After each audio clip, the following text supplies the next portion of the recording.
it's not least, but I left it for last because it's unorthodox. It's not something that you hear people talking about a lot, and it's not something that is readily a part of conversations. But I'm talking about it because it is one of the things that I do to optimize restorative sleep during this particular phase of my life. And that is, menopause has long been shrouded in secrecy, leaving many clueless, ashamed, and embarrassed to seek and extend support for one of the most natural transitions and rite of passage. Well, the spirit and mood have changed. People are surrendering to curiosity, knowledge, and empowerment. In this podcast, I'll share my own experiences and point of view, peek into the lifestyle and self-care practices of people experiencing menopause, and tap experts for their take on the menopausal phase. This is for you if you are one of the millions of people in the menopausal phase or want to support them. I'm Dixie Lincoln Nichols, health and well-being educator and wellness founder. This is the Pause Pod. Hey loves, welcome to this episode of the Pause Pod. As always, I thank you for being here. And if you're new, thank you so much for deciding to lean in and listen. On today's episode, I am sharing 4 things that I do to optimize restorative sleep during this menopausal process. I'm going to start addressing the importance of sleep, then how menopause affects sleep, and then I'll share the 4 things that I do to optimize my sleep. So stay tuned and let's talk sleep.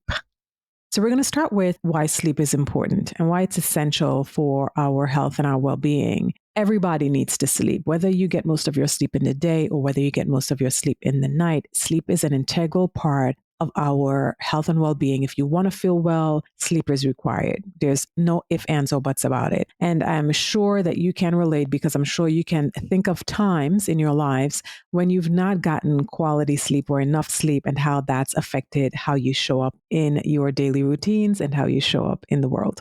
So sleep has several functions and we need it for several reasons. We need restorative sleep for cell repair, muscle growth, for immune support, for cognitive function, for physical health, for immune health, for focus.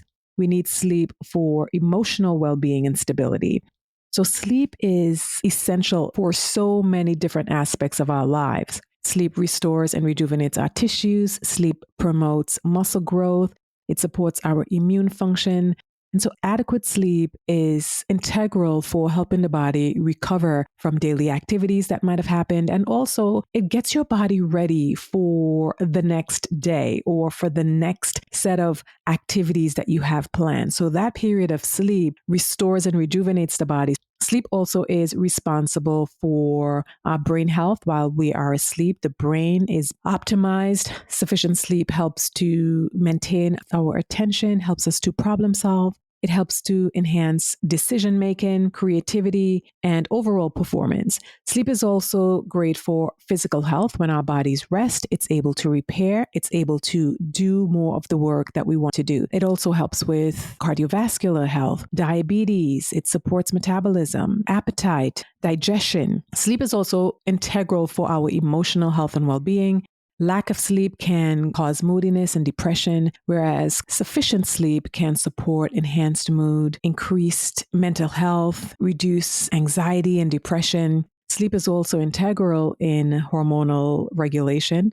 While we are asleep, the body is working to fight off infections, inflammation, and stress. And so sufficient sleep can reduce your chance of illnesses. It's important, it's foundational for our overall health and well-being. So let's talk about lack of sleep during the menopausal process, sleep disturbances, whatever you may call it. People experience sleep disturbances for many reasons. It's very prevalent during the menopausal stage, and that includes perimenopause. And remember, that can start as early as the late 30s. And also keep in mind that people also go into menopause due to elective surgeries and other illnesses like ovarian insufficiency, etc. Studies have shown that approximately 40 to 60% of people experiencing menopause have sleep disturbances, and that can include things like falling asleep, staying asleep, and even quality of sleep. Some people suffer from insomnia, which is very prevalent during menopause. And it's estimated that around 30 to 60% of menopausal women experience insomnia symptoms. Vasomotor symptoms is also another huge reason that people cannot sleep well. And those include hot flashes and night sweats. It is reported that 75 to 85% of menopausal women experience hot flashes, and approximately 50% of them reporting nighttime episodes that disturb sleep. Things like sleep apnea can be an issue. Some people go to sleep and they get 1 hour or 2 hours of sleep, when, of course, we know optimum sleep is around 6 to 8 hours of sleep.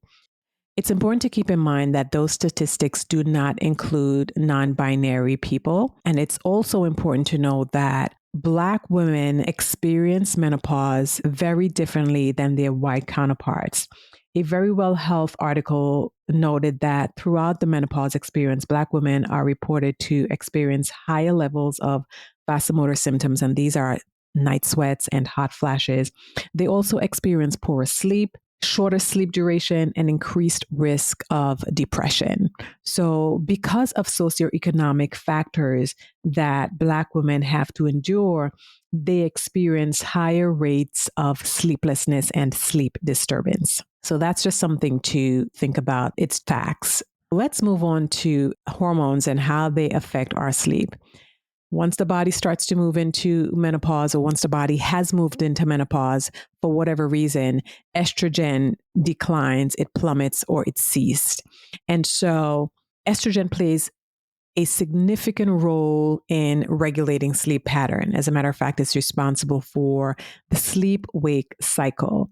And estrogen also interacts with neurotransmitters and other hormones such as serotonin and melatonin. And keep in mind that melatonin and serotonin have a very antagonistic relationship. They're like a seesaw. When melatonin is high, serotonin is low. When serotonin is high, melatonin is low. They can both be high and low at the same time.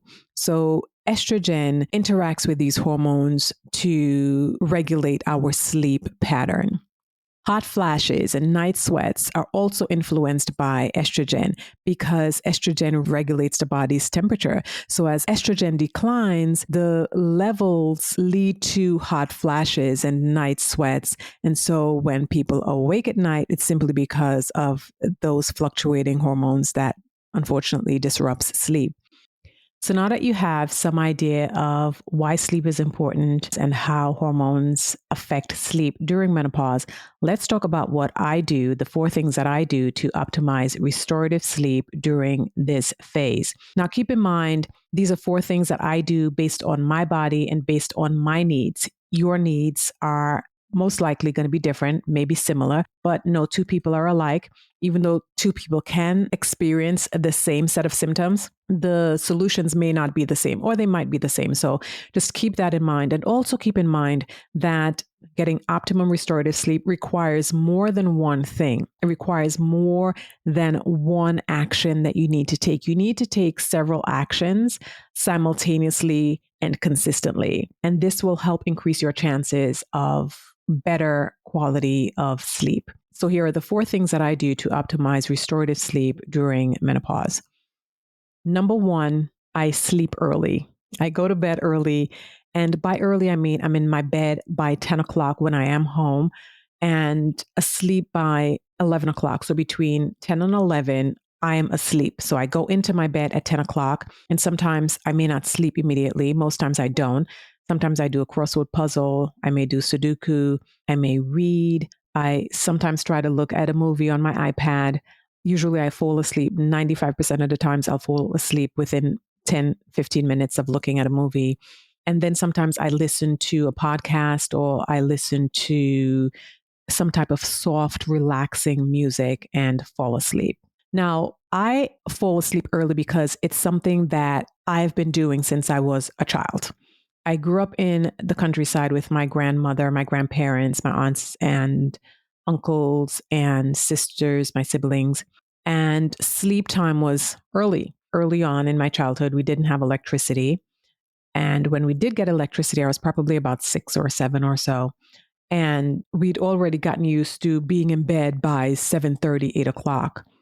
So we used an oil lamp at night prior to getting electricity. So our days were filled with activities, school, playing outside, helping with chores as we got older.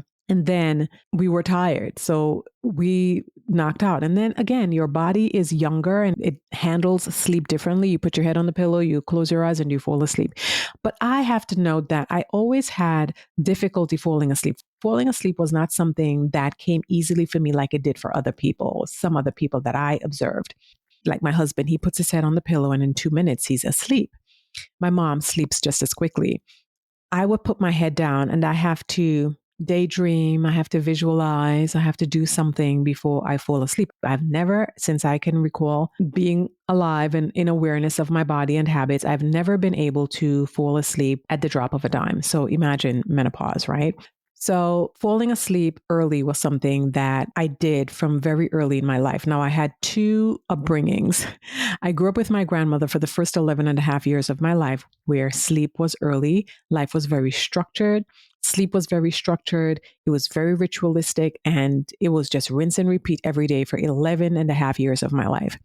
Then my mom, I went to live with my mom at 11 and a half, 12 years old, and sleep was different because sleep was not structured. Life was not as structured as my grandmother's. We had more freedom to do things that we wanted to do. And there weren't rituals in place. We were just kind of free to be, sleep whenever we wanted to, even though we did have a sleep time, but on weekends we could go to sleep whatever time we want. If we wanted to stay up until 6 o'clock in the morning and then go to bed at 6:30 and sleep all day, our parents allowed us to do that. They were like, that's your problem. We weren't allowed to look at TV past the news during the weekday, but on weekends, we were allowed to look at television. And for a while, the television signed off at 12 o'clock. And so we had one television station back in Trinidad for a long time.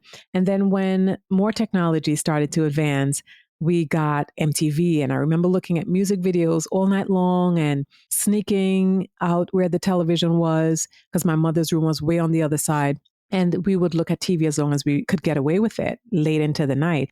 And on weekends, forget it. We had total freedom to do whatever we wanted to. So that was my upbringing, living with my mom until I was 16 when I came to this country. So from 11 and a half until 16, it was kind of like sleep whenever you want to sleep, except Sunday nights through Thursday nights, we had to go to bed at a certain time.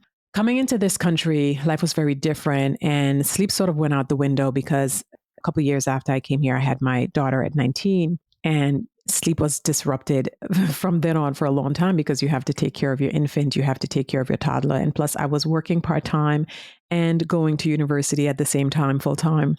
So I had to go to sleep early. Once my child was in bed, I had to be in bed. Once she was in bed, I would sleep and then I'd get up and study. I tried to do as much studying as I could after work while she was doing her schoolwork. And then I had help. Family members chipped in to help me with my child once I was going to school. And so it made life a little easier. But sleep, I have to tell you, was one of the important things that needed to be addressed in order for me to feel functional. And in order for me to be functional, I had to sleep. I had disruptions with my second child and sleep again, doing the same things I did when I had my first child. But sleeping just continued to be an important and integral part of my well-being and my existence. I went into perimenopause at 38 and did not have any major sleep disturbances until I would say around 48 or so. I started recognizing that my sleep was not as well as it used to be. So a week before 50, the hot flashes started to rain down on me. Prior to that, I can count on one hand the amount of hot flashes I had. I had other symptoms that I was experiencing like heart palpitations, anxiety, etc. But I did not have many hot flashes until 1 week prior to my 50th birthday. The hot flashes started to come. So I had a whole year of intense hot flashes, like 6 months of intense hot flashes. And then another 6 months, it tapered down. But it was like that year of hot flashes was just, whoo. And then they didn't really taper off until I entered menopause in 2022 on February the 23rd. That's when I noticed that my hot flashes decreased significantly. So I was able to regain a lot of my sleep. I'm asleep between 10:30 and up by 5:30, 6:30, I am up. I do get up sometimes to use the bathroom, but I tend to go right back to sleep. not instantly like my husband does, not like in 2 minutes, but like in 10 minutes, I'm back to sleep, which is good enough for me. I'm not using the bathroom as much as I used to before. Things are kind of tapering down. Sometimes I get up more than others. The bladder and the incontinence I didn't mention earlier, but that can also disrupt sleep. The desire to go to the bathroom can keep you awake and contribute to sleep disturbances. Once I get 6 hours of sleep, I'm good. If I get 7 hours of sleep, I'm better. If I get 8 hours of sleep, I am phenomenal. And then the second thing I do is wake up early. So that's short and sweet. And there is no story behind that. I just do. My body just automatically wakes up with the dawn. It wakes up with the sun. I sleep with very sheer curtains. I don't ever close that curtain. It stays open. So I have a clear view of outside. And as soon as day breaks, my sleep breaks and I'm up and I have a full day. I don't need to take naps. I have taken naps on occasion, and that's because I'm not feeling well. But once I'm feeling well, I am going from the time I wake up until it's time for me to hit the sack. I'm full of energy, and I believe that my body's that way simply because I sleep. The third thing that I do is take supplements. Now, two specific supplements are a part of my regimen. I take a zinc supplement and I take a magnesium supplement. So let's start with the zinc supplement. So for those of you who don't know what zinc is an essential mineral and it plays a crucial role in regulating sleep. I can't tell you exactly how all of that happens, but I know that like estrogen, it interacts with neurotransmitters in the body and causes us to have relaxed sleep. Zinc is also responsible for making melatonin, and melatonin is a hormone that regulates the sleep cycle. So, without enough zinc in the body cannot make optimum levels of melatonin. So, if you have a zinc deficiency, you will most likely have a melatonin deficiency, and that is absolutely going to disrupt your sleep cycle. It's going to disrupt your ability to feel sleepy and have quality sleep. Zinc is also an antioxidant and it helps to protect the body against stress. Zinc also helps to support the immune system. So zinc is integral for quality sleep. Some great sources of zinc include shellfish like oysters. I know oysters per 100 gram will give you 555% of the daily required amount. You can also get zinc from lobster and crab, but they don't have as much zinc as oysters do. Oyster is the creme de la creme of zinc if you eat oysters. I don't eat oysters. I don't like it. You can also find zinc in meats like pork, beef, lamb, poultry. For vegans and non-meat eaters, sources of zinc include legumes, so lentils, kidney beans, black beans, chickpeas.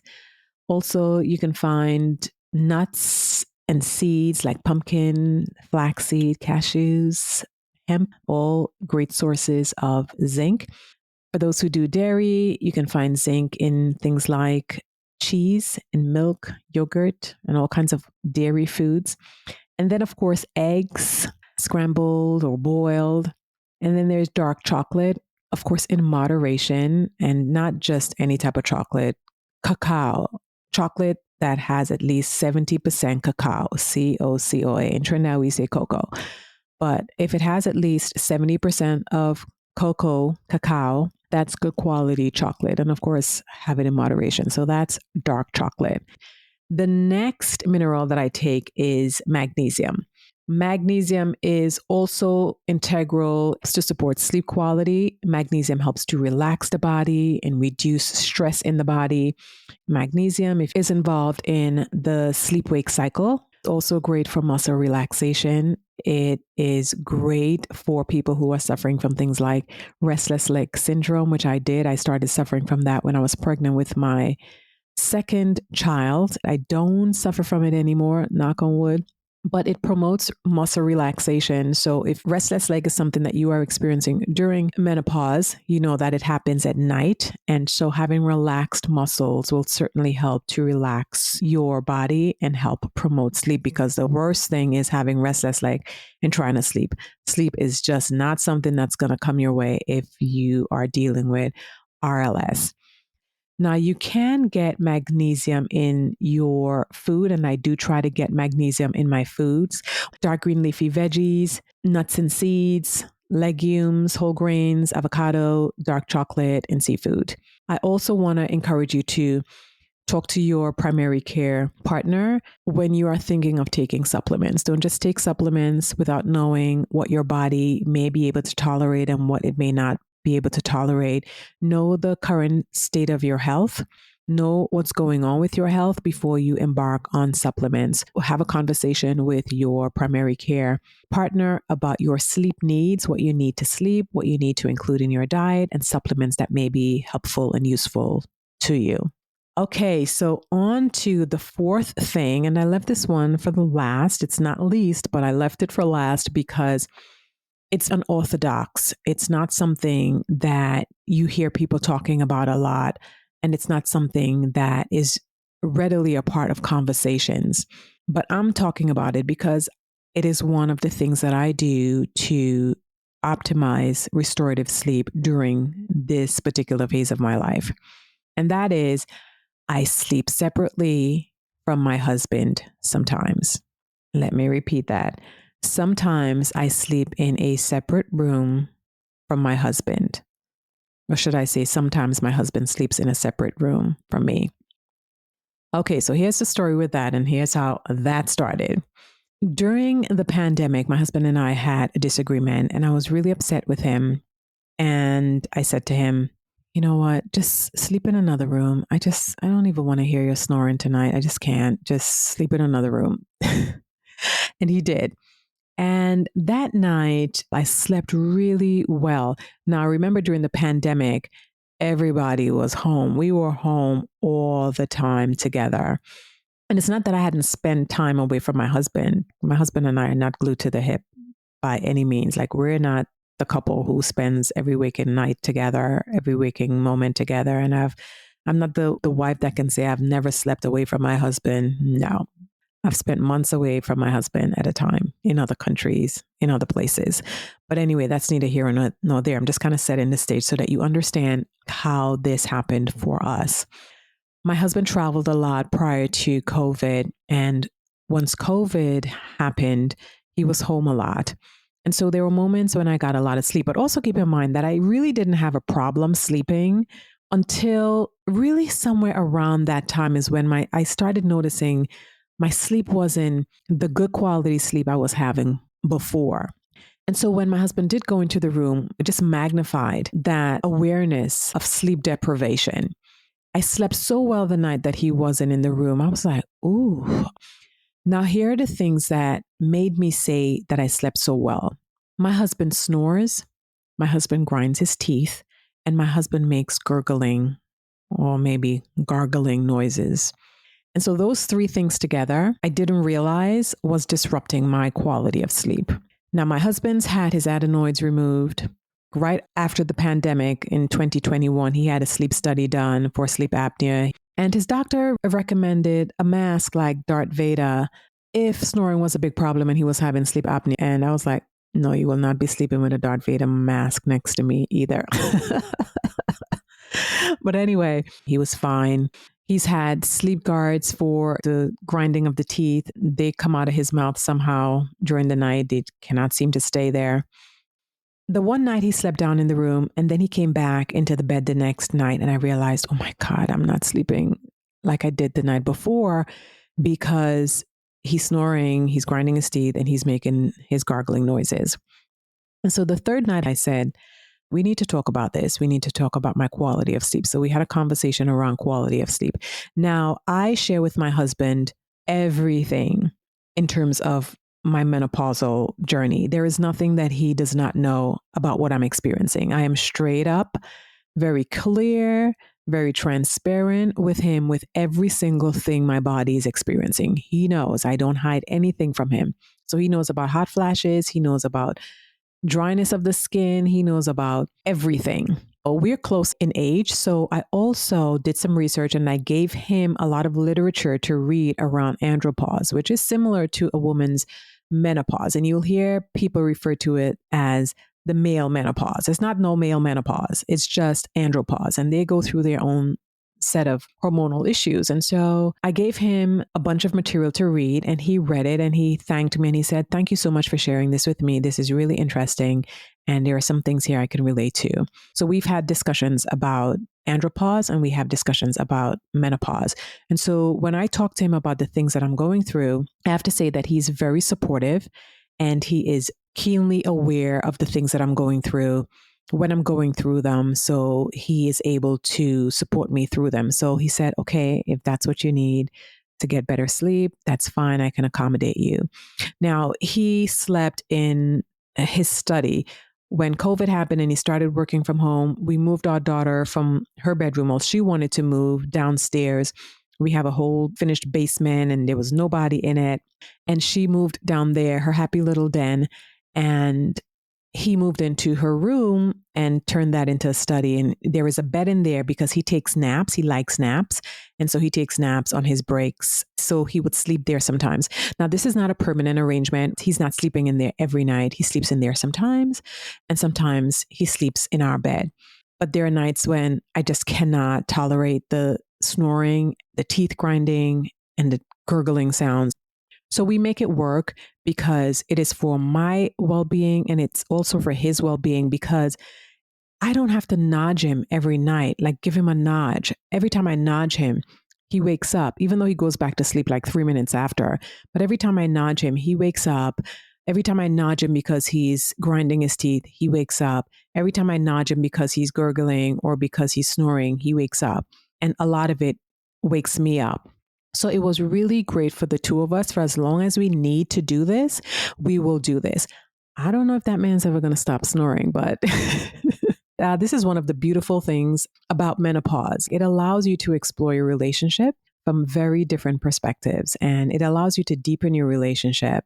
Menopause really can test your relationship. And I feel like you will know for sure how supportive of a partner you have when you're going through menopause and you start telling them all of the things that are going through and you see how they are receiving and how they are supporting. It really shows you a lot about your partner and how supportive your partner is. So sleeping separately from my husband at times is one of the things that I do to help promote sleep. And I cannot tell you how much it has helped. It has helped my sleep tremendously.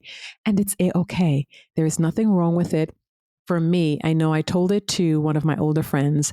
One time I mentioned to her about sleeping separately and she said, "Oh, you better don't do that brother and sister thing. That's not good for marriages." But I could not disagree more that that's not something you shouldn't do. If that's something that works for you and you have a partner who understands and who's willing to help and support you through this time, and you can come to a really great center and understanding and alignment, then go for it. I'm not telling anyone to do this. I'm saying that this is what I did. And these are the 4 things that I'm doing to support my sleep because sleep for me is imperative to my health and my well-being. Weigh your options, weigh the things that work for you. There are other things that I do. For example, like sleeping on certain types of sheets. I sleep only on linen sheets. I'm telling you, they are so cool against my body. I should have stuck this in there and say the 5th thing that I do, but I'll just put in this as a bonus. The linen sheets are cool and I sleep in the nude. And so if my body breaks out in a night sweat, I simply roll over to one side and my body feels really nice and cool, or I just fling the covers off my body and I feel better. Yeah, so that's it for me. These are the things that I incorporate on a consistent basis to help support my sleep. And I have to say that my sleep has been very well supported and I am sleeping well. I am getting the maximum hours of sleep that I need to function effectively during the day. My sleep cycle is sleep night, wake during the day. I know some people's sleep cycle is sleep during the day and awake at night, depending on your job and what you do for a living. Whatever it is, make sure your sleep is of the best and optimum quality for your overall well being. So, there you have it. Those are the 4 things that I do to optimize restorative sleep during menopause. Plus, I threw in a bonus. To recap, number 1, I go to sleep early. Number 2, I wake up early. Number 3, I take a zinc and magnesium supplement. And number 4, sometimes I sleep in separate beds and room from my husband. And the bonus, I sleep in the nude only on linen sheets because they keep my body super, super cool. Thank you so much for tuning in. Do listen to the podcast wherever podcasts are played: Apple Podcasts, Spotify, Audible, iHeartRadio, and other podcast platforms. Leave a review, share with a friend. Let's perimenopause and prosper.